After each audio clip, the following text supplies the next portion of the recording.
In just 24 hours, more than 5,000 people in a Montreal suburb have been forced from their homes. A major bridge in Ottawa has been closed, and waters are still rising. That's two provinces tonight, where flooding is going from bad to worse. 2 years ago, we thought this was the 100-year flood.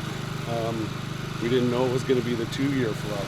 After more than a week of battling back the water, residents and volunteers on the banks of the Ottawa River are now battling exhaustion. With the city and surrounding areas, a flurry of sandbagging, soldiers pitching in, and some residents packing up. At the same time, across Quebec, more than 5,500 homes have been flooded, a number that almost doubled overnight.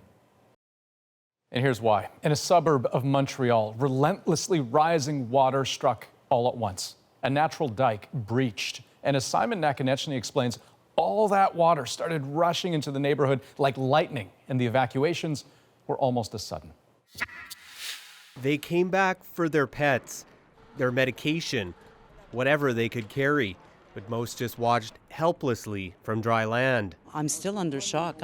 It's like not realist. I just can't believe it. I'm still like in a dream. I just can't believe I'm going through this.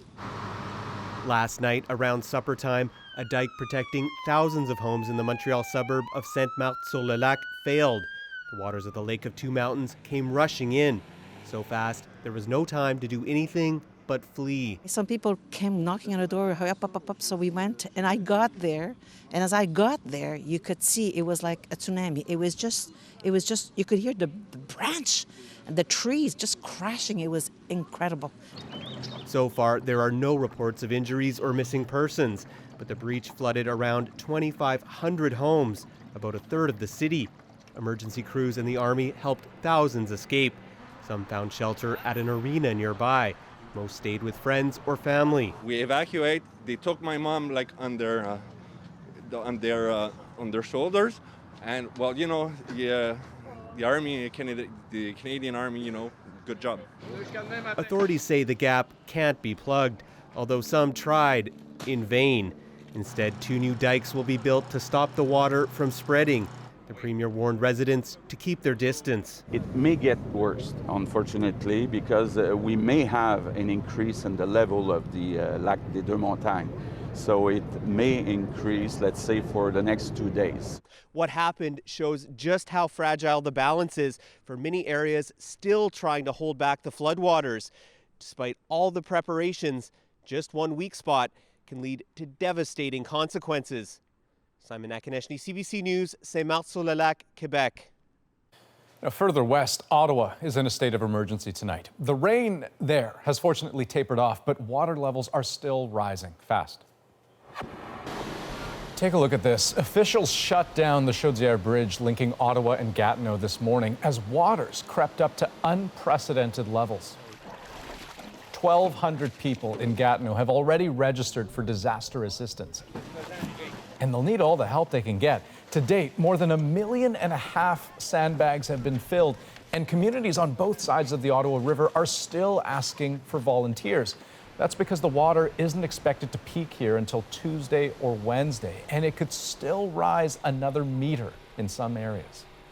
Now, one community bracing for the worst is Cumberland in the far east of the city. Some residents refuse to leave, and as Olivia Stefanovic shows us, the water is inching closer and closer.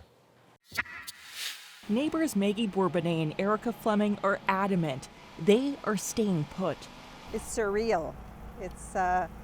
It's overwhelming to see all this water. The electricity is now cut, so the pumps and the generators have to stay on 24 hours a day, or their basements will be filled with water.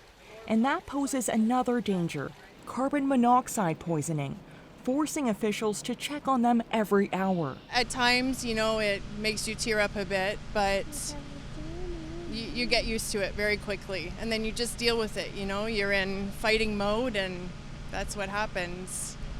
It's your home and your family, and you prepare and you do what you have to do. In the Bourbonnais backyard, the overflowing river has already claimed her shed. The Ottawa River is usually behind this yellow sign, but as you can see, this is how far it's come. Canadian Armed Forces troops are here helping out because the water continues to rise. This isn't the first time their street is underwater. How high is it here? Over 5 feet.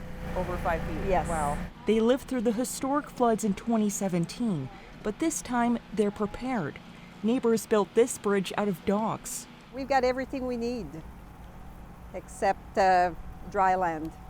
It could be a month, even longer, before the water fully recedes. A tense wait that these two women are determined to endure to defend two dream homes. Olivia Stefanovic, CBC News, Ottawa.